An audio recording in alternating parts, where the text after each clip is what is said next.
Welcome to the Full Moon Film Buff, episode 135. We're going to talk about Miss Werewolf from 2001. I rented this from Scarecrow Video, and I had not seen this before.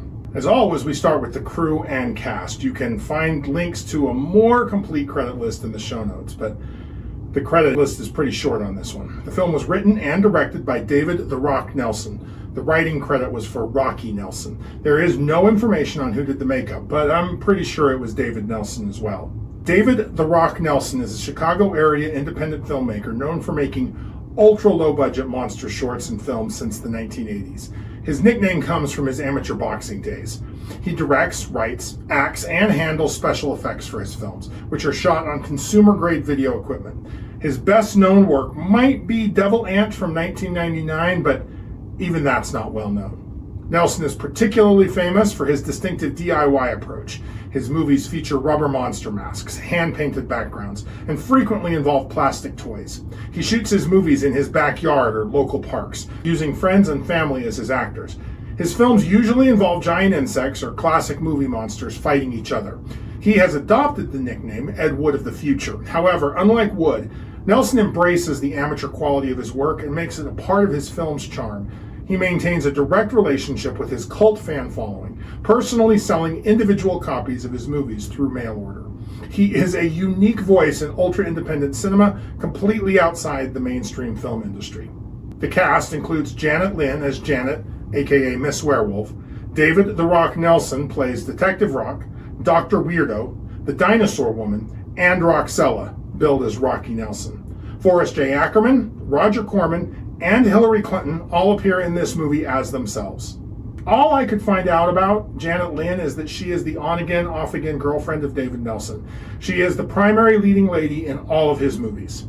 Now, I discussed Forrest Ackerman in detail when we reviewed Mad Monster Party from 1969. And I covered Roger Corman in detail when I analyzed The Wasp Woman from 1959. Hillary Clinton, while primarily known for her political career as a First Lady, Senator, Secretary of State, and a presidential candidate, has several notable intersections with the entertainment media. In 2020, she and daughter Chelsea Clinton launched their production company, Hidden Light Productions. Through this venture, they produced, adapted, and hosted a documentary series. Clinton appeared as herself in a 2015 episode of Broad City and has made multiple cameos on Saturday Night Live over the years, including memorable interactions with Amy Poehler and Kate McKinnon, who both portrayed her on the show. She appeared in the revival season of Murphy Brown in 2018. Clinton has also been the subject of numerous documentaries, most notably Nanette Bernstein's Hillary in 2020.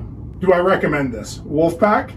This movie broke me into a million pieces, forcing me to put myself back together as the man you see before you. A David Nelson movie is unlike anything I have ever seen before. I've seen low budget. I've seen amateur acting. I've seen indie. If I may make an analogy, I feel like I have been inducted into a secret society. I know things now. I've seen things. Listen, I can't recommend Miss Werewolf. It's bad in multiple ways that I will get into, but if anything I say piques your interest, if you're the kind of person this speaks to, then go for it. It might change how you look at the world too. Just don't say that I didn't warn you. Now, allow me to enumerate just a partial list of bad filmmaking techniques on display here. The editing is horrible. There are entire and partial scenes with audio replaced that have no attempt to match lip movements. There are no efforts to match locations, time of day, or weather between shots. Video camera artifacts aren't just tolerated, but seem to be randomly induced and encouraged. The film includes nearly constant voice narration, over-explaining everything. Some scenes are nothing more than an actual still frame with a voiceover. I honestly don't think a single shot gets more than one take. There is no real story structure, just a bunch of random scenes strung together. Now, Miss Werewolf was a passion project for David "The Rock" Nelson, who has been making micro-budget shorts for decades.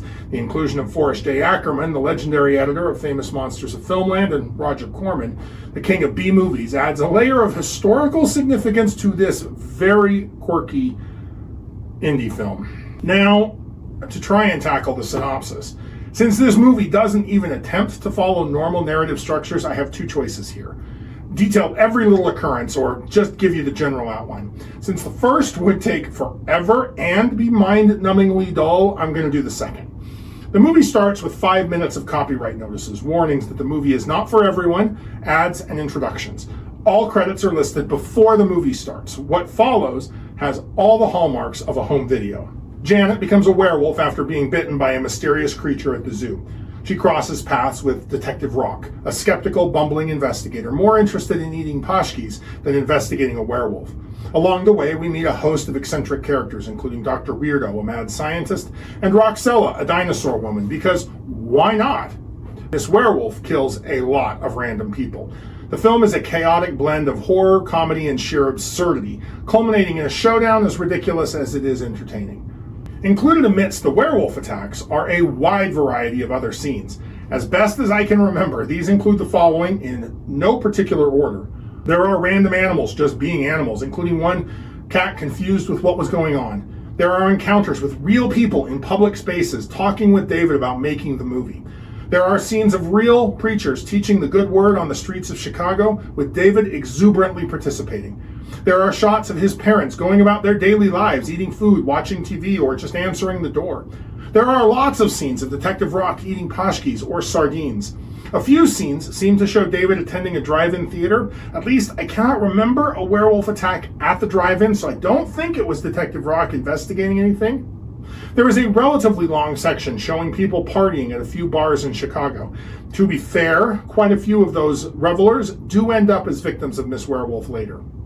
There are several shots of David showing off his monster zine collection and reading favorite articles.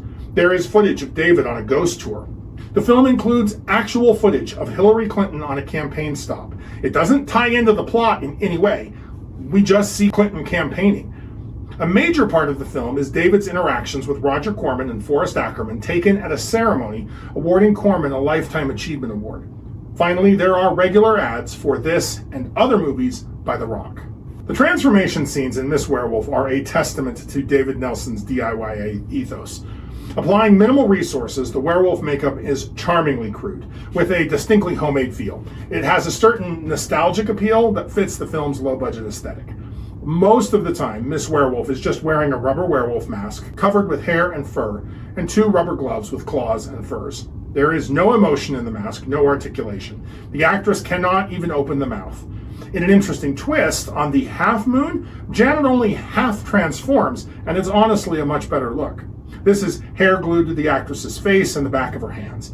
The half transformation look also appears in the one actual transformation scene that we get. The film uses the oldest of old school tricks to simulate the metamorphosis. It's not even dissolves, it's just hard cuts from shot to shot, showing Janet's face with another patch of fur glued on until finally cutting to her wearing the full mask. The film sticks to the barest basics of werewolf mythology.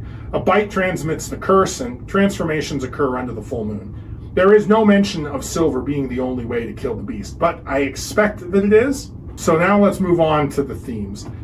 The punk movement didn't just revolutionize music. It was a blueprint for creative rebellion across all art forms.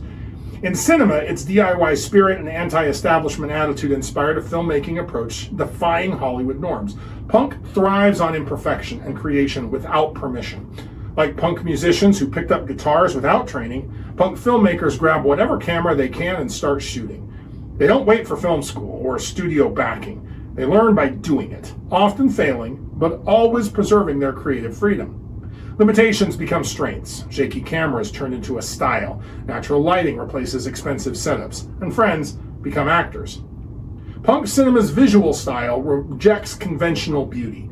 While Hollywood chases perfect shots and seamless edits, punk filmmakers celebrate grain, shake, and rough cuts. They mix formats fearlessly. Super 8 clashes with VHS, and still photos interrupt live action. These aren't mistakes exactly. They're acts of defiance against technical perfection. Money, or the lack of it, becomes a creative tool. Punk filmmakers turn dumpster diving into art direction, using found objects for props and sets. They shoot in abandoned buildings, backyards, on public streets, and even in apartments. Constraint sparks innovation, proving that you don't need million-dollar budgets to tell stories, just make them look good. Despite its anti-mainstream edge, punk filmmaking is deeply collaborative. Knowledge is shared, equipment is pooled, and veterans mentor newcomers. This community spirit extends to distribution, with filmmakers creating their own screening networks outside of traditional systems. While not all punk films are overtly political, the ethos naturally lends itself to social commentary. Punk filmmakers tackle controversial topics, document protests, and challenge norms. The raw, immediate style is perfect for capturing counterculture movements. However, that's not David's style, and that's not what he's aiming for. The digital age has both helped and complicated punk filmmaking. Affordable cameras and online platforms democratize the process, but they've also raised questions. How do you keep punk's raw energy when even smartphones can produce polished footage? The answer lies in prioritizing authentic expression over technical perfection and finding ways to subvert digital polish. Looking ahead, punk filmmaking's principles feel more relevant than ever. In a world of rising production costs and corporate media control, punk offers an alternative. It proves meaningful cinema doesn't need big budgets or studio approval. It comes from raw, honest storytelling. Punk filmmaking isn't just about breaking rules, it's about showing that they never mattered in the first place. It's a declaration that art belongs to everybody, that stories can be told by anyone, and that the most powerful voices often speak without permission. Even a guy named David from Illinois who really loves monster movies. One big question popped into my head while watching this film. What the hell is a pączki? So I did some research. Pączki have been a part of Polish culinary tradition since the Middle Ages. These rich, filled donuts originated during the time of King Augustus III, when cooks would use up excess lard, sugar, eggs, and fruit before the beginning of Lent. This practice led to what is now known as Fat Thursday, the last Thursday before Lent, today, when Poles consume pączki in massive quantities. Traditional pączki are different from regular donuts due to their rich yeast-based dough. The classic recipe includes eggs, fats, traditionally lard, although butter is now common, sugar, yeast, and milk, creating a dense and sweet pastry. The dough is allowed to rise twice before being shaped into small spheres and deep-fried until golden brown. What sets pączki apart is the characteristic light ring around their middle, called a bias, which forms during frying. This ring is considered a mark of quality and proper preparation. To me, they look a little like pastry pokeballs.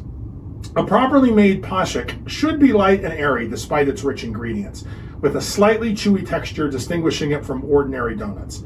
Modern pączki come with numerous filling options, but traditional varieties typically contained rosehip jam, prunes, or sweet poppy seed paste. The filling is inserted after frying, and the finished pastry is topped with powdered sugar, icing sugar glaze, or candied orange peel. In Poland, pączki are a cultural institution. The tradition of Fat Thursday sees Polish bakeries producing millions of pączki.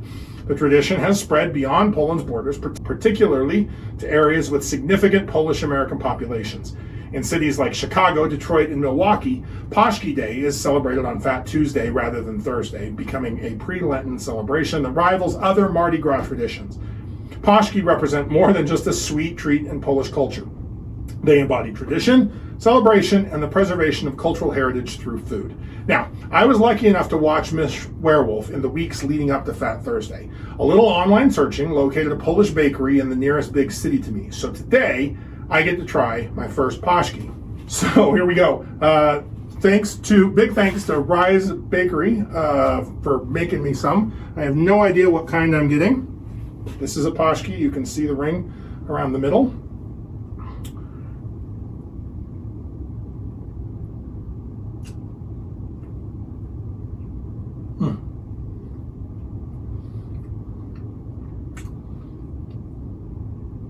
Yeah, it's a little bit more like a cake donut, but just a jelly-filled cake donut.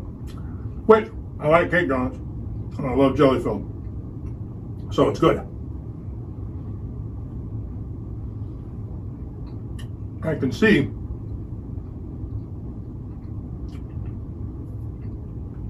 why David loves these. So, yeah, highly recommended. Go get a pączki if you can.